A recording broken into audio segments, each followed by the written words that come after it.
Saudações alvinegras, meu nome é Celcinho, esse aqui é o nosso canal Botafogo Sem Mimimi. Eu já te peço para se inscrever no nosso canal, ativa o sininho da notificação, compartilha nossos vídeos, dá like, muito like, like é a linguagem do YouTube, é assim que o nosso canal vai ter crescimento. Graças à sua participação, graças à sua interatividade, graças ao seu like. Lembrando que aqui nós só fazemos um conteúdo por dia e aqui nós só falamos do Botafogo. Hoje é segunda-feira, dia 28 de julho, e nós estamos aqui para dar continuidade aos nossos vídeos.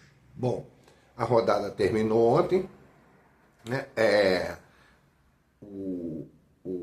Os times que estão à nossa frente, eles tiveram mais sucesso do que nós.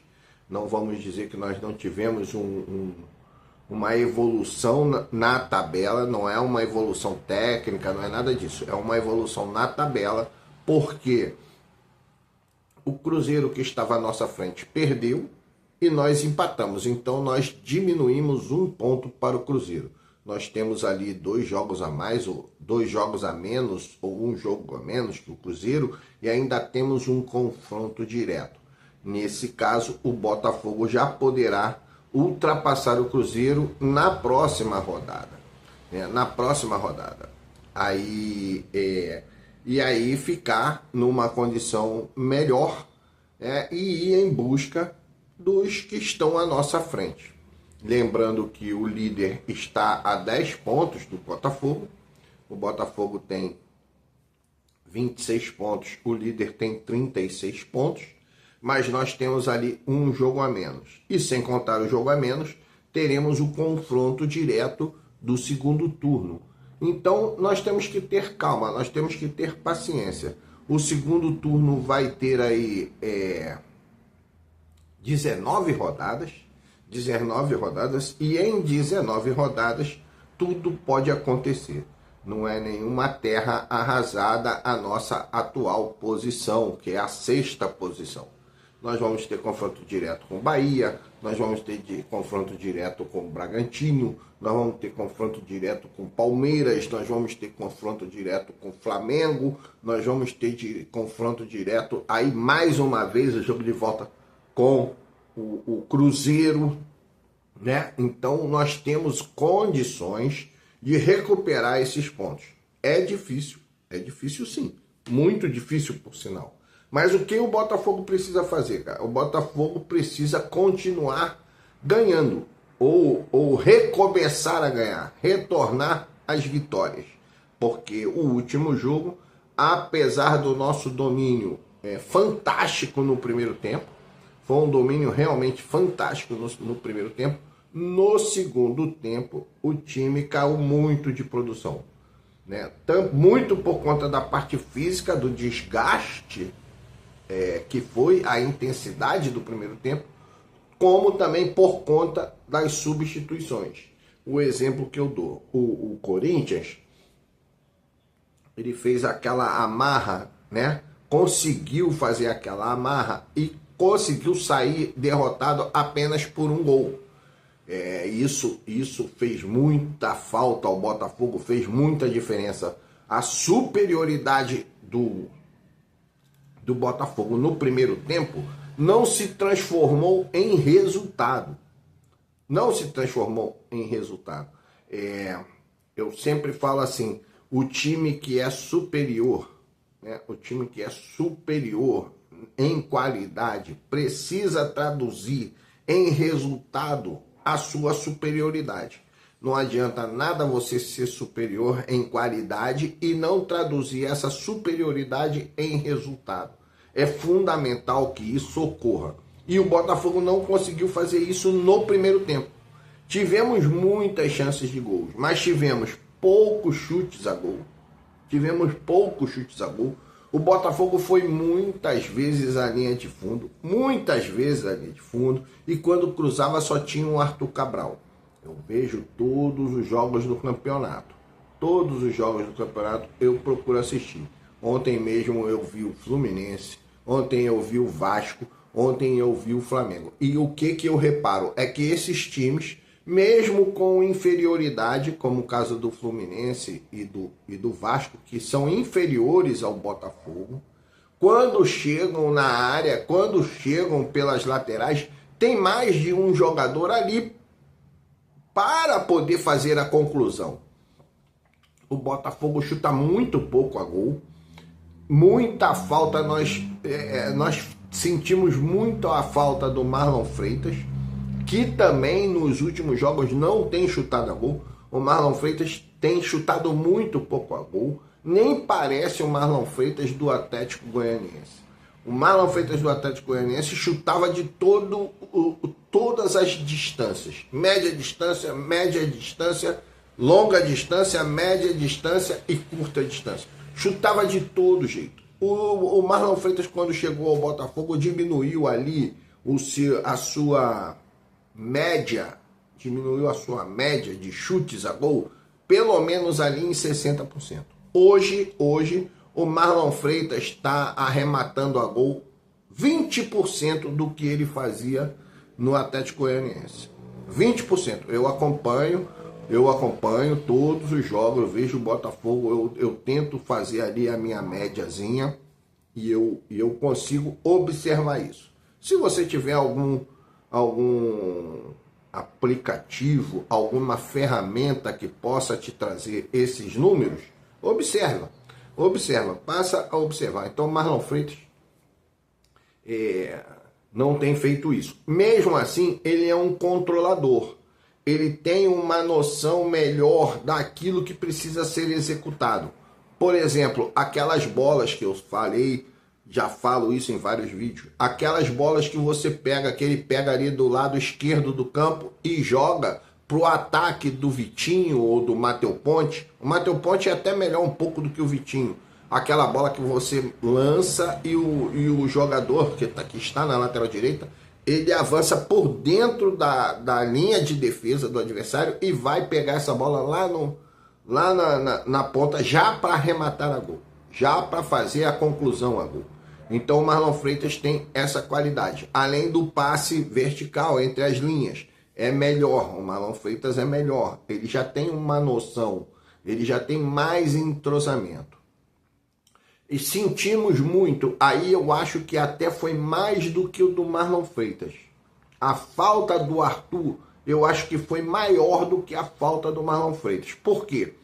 Porque o Arthur tem velocidade, ele tem drible no 1 contra 1, não é drible só em velocidade, é drible no 1 contra 1, que são coisas diferentes. Né? São coisas diferentes, eu já expliquei isso em vídeos passados. Como falam do Júnior Santos. Ah, o Júnior Santos tem 1 contra 1. Não, o Júnior Santos não tinha 1 contra 1. O Júnior Santos tinha drible em velocidade. É diferente do 1 contra 1. O Júnior Santos, quando passava por um jogador, ele passava por 2, por 3. O 1 contra 1 é quando você chama ali pelo lado, pode ser do lado esquerdo ou do lado direito, você chama o seu adversário com a bola dominada e aí você faz a jogada individual através de um drible, através de uma progressão. Aí sim é um 1 contra 1, como fazia o Luiz Henrique. O Arthur consegue fazer isso. O Montoro, jogando pelo lado direito, ele abriu facilidade para o Matheus Ponte, mas ele perdeu um pouco da sua força de concluir a gol. Pelo lado esquerdo, o Montoro se saía melhor. Então, cara, o Arthur fez muita falta, porque o Arthur, além dessas duas qualidades, que é a velocidade e o 1 contra 1, ele também é um excelente arrematador a gol, embora ainda não esteja com aquele aproveitamento que a gente espera, né? Um aproveitamento ali de... Se ele aproveitar, aproveitamento, não estou falando de conclusão, o cara pode concluir lá na bandeirinha de corner, mas o aproveitamento dele em 40%, botar ali em 40%, cara, nós vamos ter ali muitas vitórias, muitos gols por intermédio de participação do Arthur, correto? Porque ele finaliza muito bem a gol, chuta muito, ele tem muita essa capacidade, essa característica, né? De trazer para dentro e chutar de perna esquerda. E nós não tivemos isso. Então o Arthur fez muito mais falta, na minha opinião, muito mais falta do que o Marlon Freitas. Então nós tivemos essas dificuldades. o Nathan Fernandes pelo lado esquerdo, ele até jogou melhor. Eu acho que se for colocar o Nathan Fernandes, se for utilizar o Nathan Fernandes por algum momento no jogo, deve ser pelo lado esquerdo. Geralmente num jogo onde exista a possibilidade de jogar em velocidade, porque o Nathan Fernandes também não tem um contra um aprimorado, por muita falta de ritmo e por característica. É um jogador que joga em velocidade. Então o Botafogo sentiu muito a falta desses jogadores. Foi obrigado a jogar com o Joaquim Correa.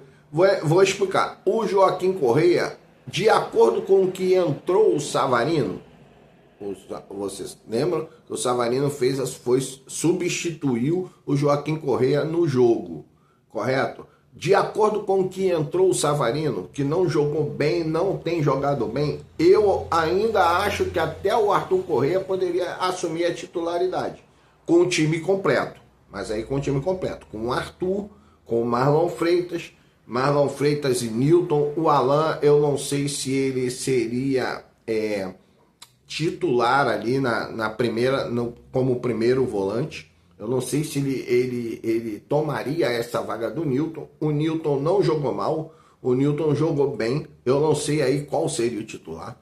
Não sei em que situação vem o Danilo, né? Vem o Danilo. Mas o Botafogo, cara, não é uma terra arrasada. Não é uma terra arrasada. Precisa treinar melhor as conclusões. Precisa entender melhor que essas finalizações de fora da área são de suma importância.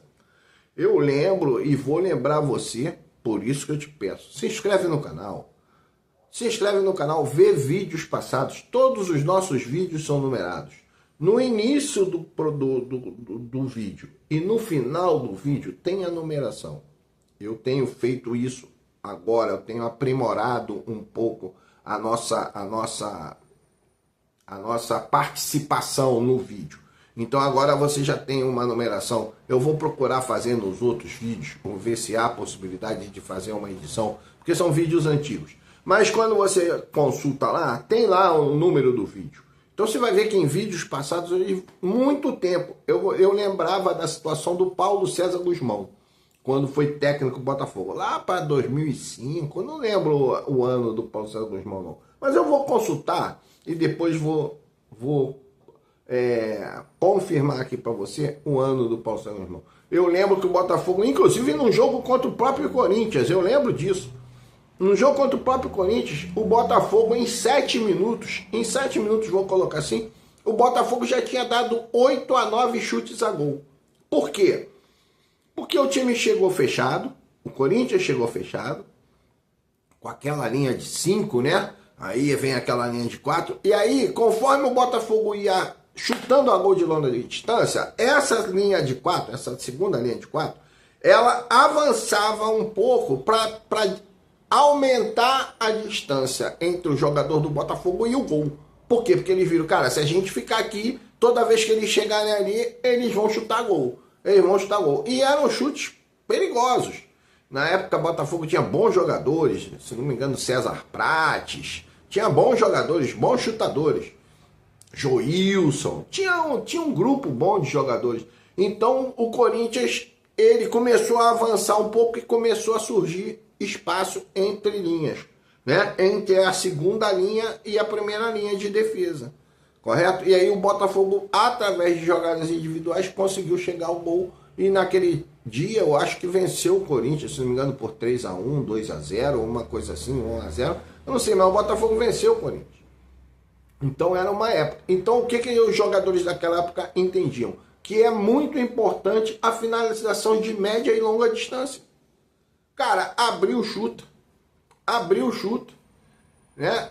Caio Pantaleão levou aquela bola até a metade, chuta, cara, chuta. Barbosa chegou, chuta, não importa, entendeu? Se não teve a condição de você fazer uma jogada, de trabalhar uma jogada, é melhor você chutar gol do que você perder a bola. Você chutar gol, se bater em alguém, se o goleiro se desviar, o goleiro não for bem, a bola vai entrar. Entendeu? Então, faltou muito ao Botafogo esse fundamento, concluir mais a gol. E aí no segundo tempo nós sofremos, né, contra o Corinthians, porque o Corinthians passou a jogar com os seus titulares que estavam no banco de reserva. O Dorival, ele aumentou o poder de jogo do seu time, colocou o Memphis Depay, que é titular absoluto, colocou o Yuri Alberto, que estava voltando de lesão, mas é titular absoluto, colocou o Mateuzinho na lateral direita, que era titular absoluto, e por ali começou a ferir mais, a agredir mais a defesa do Botafogo, colocou o Bidon, né, na meia, e colocou outro jogador lá para fazer uma dupla pelo lado esquerdo junto com o Anguilleri. Então tirou aí inclusive o Thales Magno, né, que não estava bem. Tirou inclusive o Thales Magno. Então o Botafogo começou a sofrer. Mas isso pode ser corrigido. Então não é terra arrasada. Nós vamos ter jogo agora contra o Bragantino pela Copa do Brasil. É outro estilo, é outro esquema. Cara, faz o resultado. Se não fizer o resultado, não pode perder. Deu para você entender? Isso eu falava o ano passado. Eu falo, cara, se você vai jogar, se você não tem condições de fazer o resultado, o que você não pode é perder. Você não pode perder em casa, correto? Você sabe que nessas fases, até a final, o Botafogo vai sempre decidir fora, né? Vai sempre decidir fora. A não ser que seja um clube da chave B, né? Vamos supor, um clube da chave B. Aí quem tiver a melhor campanha decide em casa, né? Então aí pode mudar em virtude disso. Fora isso não vai mudar. O Botafogo vai sempre decidir fora, até o jogo final. E decidindo fora, o que você não pode fazer? Você não pode perder em casa. Você não pode perder em casa. Lembro, inclusive, o jogo passado, o ano passado, o próprio jogo contra o Bragantino, né? Ganhamos e fomos lá e conseguimos um empate. Conseguimos um empate e saímos para outra fase, né? Para outra fase. Então, dentro disso, caso de São Paulo, né? Ganhamos, empatamos aqui e fomos lá, empatamos, levamos para os pênaltis e conquistamos a classificação. Você deve lembrar disso. Então, o que não pode é perder em casa. Então, é outro tipo de competição, é outro tipo de estratégia. Se você puder fazer 1, 2, 3, 4, igual fizemos contra o Peñarol, cara, aí é maravilhoso, né? Aí é maravilhoso. Você faz o resultado e em casa e fora você vai fazer a manutenção desse resultado. Se for o placar curto, você não pode ali achar que está por cima da carne seca, né? Você não pode achar que está por cima da carne seca. Bom, então esse é a nossa análise. Algumas coisas aconteceram aí, que foi o caso da proposta, né?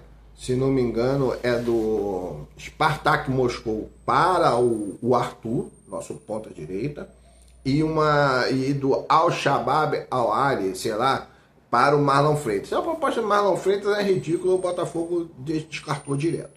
A proposta para o Arthur é muito boa, inclusive mais do que o Botafogo pagou.